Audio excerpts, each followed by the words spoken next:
Imagine standing in front of an orchestra, every single musician watching you, breathless, waiting for one movement of your hand to bring a silent room to life. In that moment, you're responsible for the heartbeat of a whole group. For Dr. Tianxi Wen, that baton is a tool for connection in a world that feels increasingly divided. On this episode of Courageously Speaking, we meet the woman tearing down the walls of the traditional concert hall. As a conductor, educator, and scholar of the University of Nevada, Las Vegas, as well as the founder of the World Music Chamber Ensemble, Tianxi leads a dynamic group that brings Eastern and Western instruments together in a powerful and unexpected ways. Through her practice-based research and performances, Tianxi explores what happens when East meets West and how music can become a space for cultural exchange, diffusion, and coexistence across different traditions and subjects. Welcome to Courageously Speaking, Tianxi. Hi, Maria. Very nice to meet you. Nice to meet you too. And just so you know, this is like, we didn't have a lot of time, and I was like, hey, Tianxi, please do this, this, and that. But she still showed up today. Yeah. She only got the script, last night? Yeah. Or the other night. And Last she's night. here. Yeah, last night. So I think that this is such a special day because maybe first of all, greet everybody a happy Lunar New Year. Yes, Happy Lunar New Year. Also, 新年快乐 in Chinese. 新年快乐. Yes, yes. Okay, 新年快乐. And so first, tell us about how you got involved with music. I started my musical journey at age 5, learning Yangqin, which is a Chinese hammer dulcimer. That's interesting thing is that actually this instrument is originally from Persia, and it gradually has developed in China. With Chinese culture and tradition. Also, this music instrument is across the world with different names in different countries, such as Ensemble in Hungary and Sangtu in Persia, Iran, Wow. and Hackbrett in Germany. So at that moment, I was little, but I was fascinated about how the same instrument can exist in different countries and develop in different ways with their traditions and the culture. And I think that's my earliest experience or understanding how music can connect people across borders. After that, I went to the conservatory in China and to learn more. Then I came to the United States for graduate school. Yeah. Okay. Yeah. So when did you come here? Almost 10 years ago. And I got my master and doctorate degree here. Oh, wow. Yeah. So rebel, right? So for your doctoral degree, you're a rebel like us, me. Yeah. And just so you know, we have a friend here. She's not on camera. Natalie. Hi. Say hi to Natalie. Yeah, thank you for joining us. So I guess all three of us are rebels, right? By heart. But can you tell us more about yourself and the work you're doing, specifically in this field? Yeah, and I just earned my Doctor of Musical Arts in Orchestral Conducting last year at UNLV with additional focus on band conducting and ethnomusicology.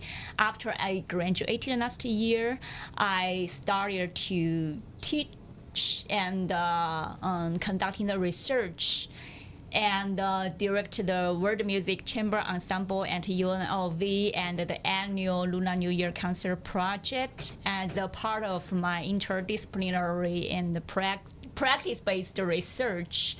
Yeah, so this is what I am mainly doing right now. I also serve as the arts coordinator between UNLV and Nevada Department of Corrections. Yeah. Oh, okay. Yeah. So, what do you do? What's that about? Like Nevada Department of Corrections? Actually, I'm serving as a arts coordinator, and we just working on create some arts courses, and especially in women presence, and so I'm just working on this process, including recruit the instructors for the courses, and assist with them for like paperwork and any process related to it. Yeah. Wow. So Yeah. basically, you help coordinate this Yeah, between yeah. your department or your program Yeah. and the Nevada Department of Yeah. Women's Corrections. Yeah. So I just wanted to say I'm so impressed. Our last guest had almost like the same program wherein she's a boxer and she work with people in prison and those who are incarcerated, give them a different hope, which is like turning into sports. Now I'm hearing it's like turning into arts, you know, so I think that's beautiful. So thank you Yeah. for sharing that. But I'm interested, like, were you doing music as well in your master's degree, in your bachelor's? Yes. Oh. Yeah, both. Yeah. Okay. And it seems like you really love music. Yeah, Who's your favorite musician or composer? a lot. A lot. Okay, give us A one. lot. Tons of them, and I love Tchaikovsky, and too. yeah, I love Beethoven. I love Debussy, and most of them are just from classic. Yeah, yeah, in Western music history. You are not just like loving music, you are helping people love music the way you do in many different forms. It looks like you have formed some sort of an ensemble, right? So Yeah. can you tell us more about this? Because it seems like earlier you said, I wanted to bring cultures together, you know? So tell us more about this ensemble, and were you afraid that this might not work? Not really. And yes, I established the World Music Chamber Ensemble, which combines Western and non-Western instruments. This kind of ensemble had never existed in Las Vegas or Nevada before. It comes with challenges for sure, because it's not standard instrumentation. As I just mentioned, I combine instruments from different culture and different countries, and there are a lot of things to be cautious and to think about, like those challenges, including like balance issues and the questions of identity and stylistic differences and all these kind of things. We need to think about all the time how we can make it work. But I don't think I don't see these kind of challenges as signs of failure. I think these are very creative process. So we just continue explore different sound worlds at this moment. Yeah, so it's very interesting for me because the East meets West. It sounds great, but I don't know how it goes together, because I think like Eastern music is very different from like Western. So you said, oh, it's not a problem, it's a challenge. Definitely a challenge. Yeah, it's sort of experimental project, and everything is new, and we just as I said, it's different instrumentation. Also, all compositions we work are new compositions and new arrangements by our composers in our group, including myself. And we just need to think about how we can show this group with these works together, and just to show how different and how special this group is. And our goal and purpose is to show music and with diversity. And when it comes to this, like, why? Okay, there's many things that you could have done, right? But why do this? You don't have to, right? Like, you can just like, okay, I will have a group for maybe more Eastern music. I'll have a group for Western. Why combine them? Because now this world is more global.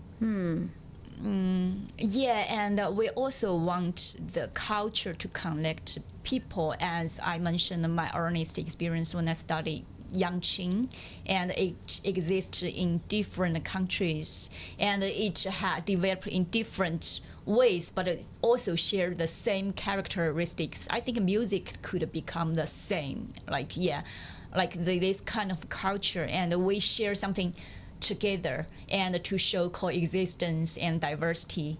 Yeah. Yeah, I love what Yeah. you said, because there are many ways for us to talk about how people could coexist and how people can share similarities. Because Yeah. sometimes in the world, it gets really sad when we always talk about how we're different. Yeah. And that's why we fight. Yeah. It's because we're different ABC, now we don't like each other. But when we start looking at each other as, hey, let's see where we are similar and we work with that. We get connected. People feel connected through food, Yeah. right? Yeah. People get connected through arts, and one of them is music. And I think for me, I don't speak Mandarin. But if you play even a music that with or without lyrics, so let's say it has lyrics and it's in Mandarin, I would appreciate it still. Why do you think that is? Why do we appreciate music that we don't understand the lyrics and we still appreciate? What's that about, that feeling? Yeah, because sometimes when language fails, music speaks. I love yeah, that. Yeah, yeah. Wait. Yeah, I have to repeat that. When language fails, music speaks. That's beautiful. Yeah. And I think that if we treat everyday life as this, we can be more unified and we can coexist better, Yes. right? Yeah, So it's yeah, beautiful. yeah. Thank you. And then people see you, because like me, when I see people doing, like if you're a conductor, wow, so cool. You're doing this, it's a symbol of poise, of control, of strength, But when the lights go down and you're no longer a conductor, what do you wish people know about you and the person behind that title, conductor, composer, musician? Okay, I just think like people always assume conductors are always confident and are always in control. Actually, I just feel I am more like a servant, and I'm a servant of the orchestra, and I'm servant of the music. I'm just deeply caring about the music and caring about people who I work with.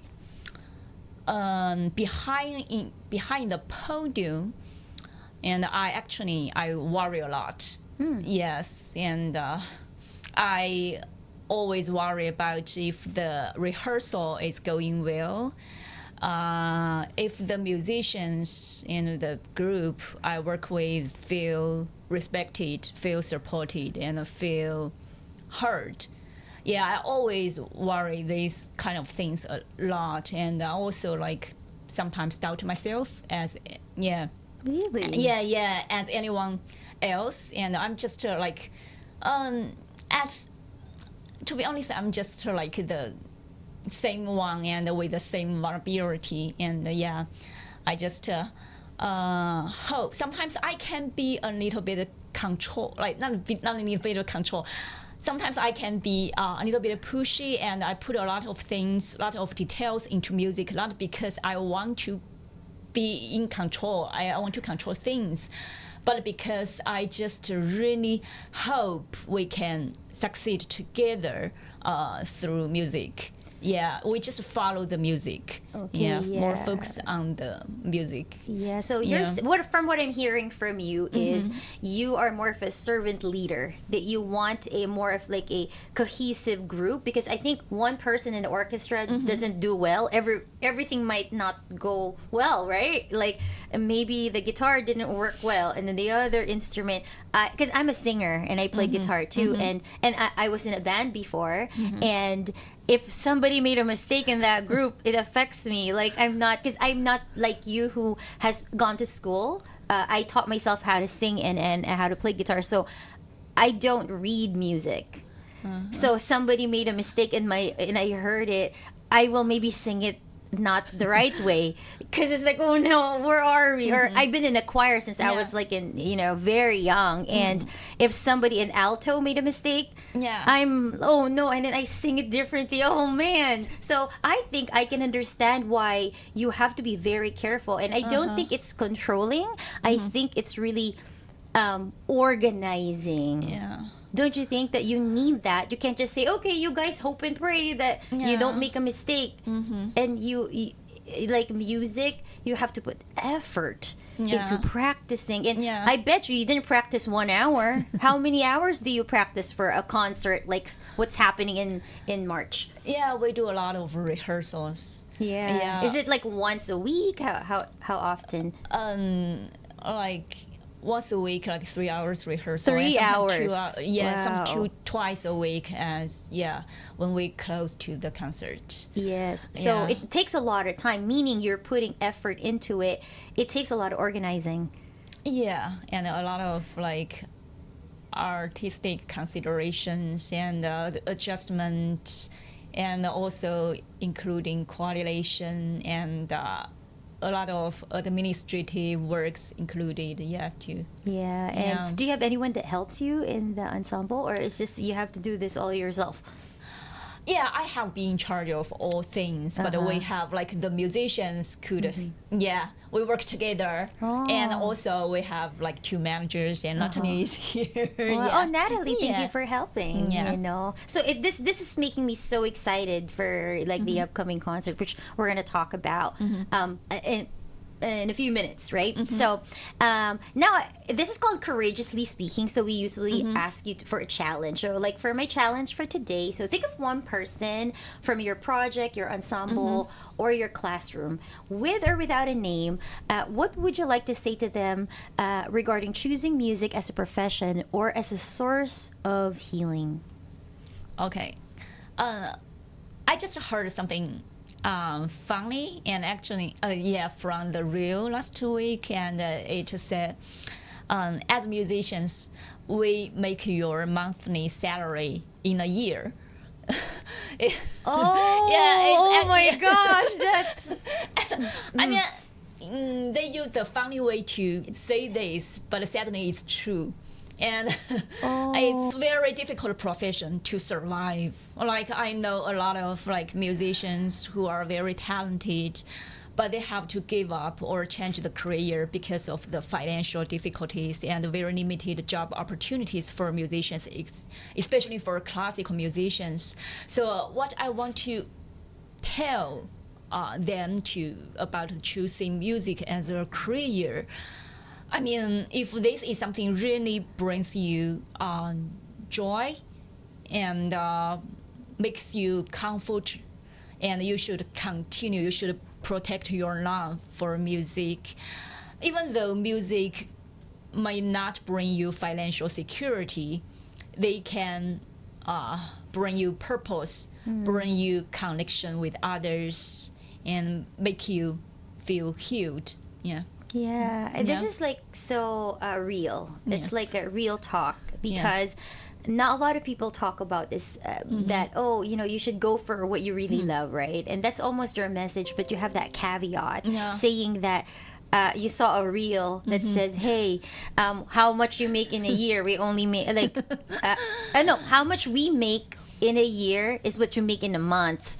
So like that's very sad, because and I'm gonna share this with you. I'm an artist, but I do it part-time, so I chose wherein I have to work right on the side so I can eat, survive. But I have friends who are full-time artists. Some of them are artists in California, which is very hard, very competitive in California. And somebody texted me during COVID. I'm very hurt. It's like, why?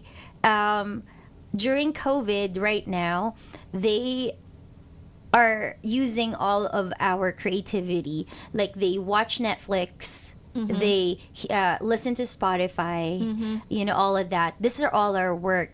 but they still continue to not want to pay us. They want everything for free. They don't want to pay us. It's very hard to be a musician Yeah. without getting paid. Yeah. And I feel it's unfair. And I Yeah. get teary-eyed, and I don't feel that way because I have a another job. But how do we address that? Like, what do Yeah. they do if you're a musician that Yeah. I need to survive and pay my bills? Yeah. What do you do? Yeah, it's very challenging. Like, for example, my ensemble I established, this is the 4th year, but for the past years, and everybody, including myself, worked on a volunteer basis. Yeah, because it's a new project. Also, we don't have the major in our school related to this kind of ensemble.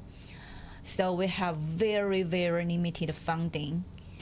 And I have to go outside to look for sponsorship and to support our event like concert.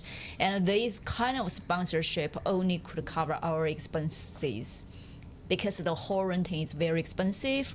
Also, the concert is free for all students, and also the tickets price is very affordable. So we almost couldn't make money, but we just do something we think it's meaningful and to contribute, to dedicate to multiculturalism and to contribute to our community. And because I think every culture should be heard, should be supported, and every country has beautiful culture, and every culture has beautiful people. And I just want to, it's also like Asian group is sort of minority in this country, but we have beautiful culture here.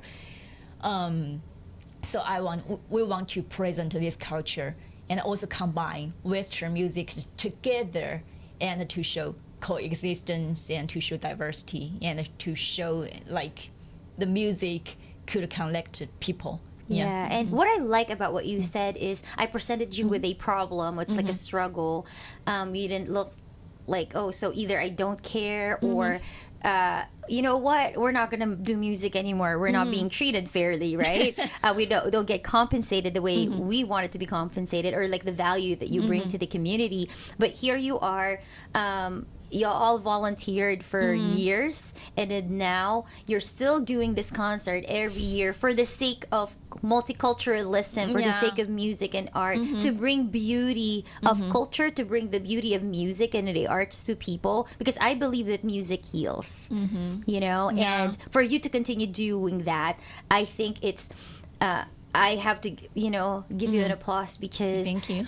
that is service. Yeah. Like people would quit if they don't have funding, and you never quit and you're still here. So let's, you know, take this opportunity to ask our viewers, because you're having this concert, we're talking about funding, and you know, like you said, it's free tickets for students, but we'd love the community to be invited to this as well. So would you like to invite? Yeah, please come to join our concert on March 17th in Han Hall at UNLV, and it's free for all students. Also, the tickets price is very affordable, and $18 per ticket, and we also offer discount for group tickets, like 20% off. Yeah, so please come to join us and to celebrate the Lunar New Year concert together. Okay, so Lunar New Year concert at UNLV Ham Hall. Yes. On March 17th, 7:30 p.m. Free for all students, but if you're not a student, it's only $18. So please support this amazing ensemble. And then I think by doing this, we start supporting the musicians that make our life beautiful and colorful and everything good in between every day. Yeah. Also, one more thing, we are not just doing the music. And because I said like our goal of our concert is coexistence, so we combine kung fu and dance with the music. Yeah. Are you serious? Yeah. We present. And we'll put the website on our right here. We're gonna put it right here so that you know how to get there. And then just go to UNLV Yeah. College of Fine Arts. You could find all this information in there. And I wanted to ask everybody in our community to please support, if you have the means to support via your sponsorship, this lovely musicians that is giving vibrance to our community. Please consider supporting them financially, because this is the only way for us to continue this good work. So Thank I you. hope Yeah. that, this podcast helps. And thank you so much for joining you. us today in here, Courageously Speaking podcast with your host, me, Maria Soriano. A massive thank you for coming here in a very short notice, Dr. Tianxi Wen, for showing us that true power is found in the courage to create a new language when the old ones are not enough. One that everybody understands, and that is music. Thank you as well to PHLV Radio, who has graciously recorded our podcast in their studio located in Filipino Town Cultural District, Las Vegas, Nevada. To our listeners, if Tianxi's story struck a chord, please subscribe to Courageously Speaking with Maria Soriano. Share this with someone who is currently building her own bridge between two worlds. Visit www.couragecreatives.com for more. And remember, courage isn't about the absence of fear. It is about taking action despite it. So until next time, stay courageous.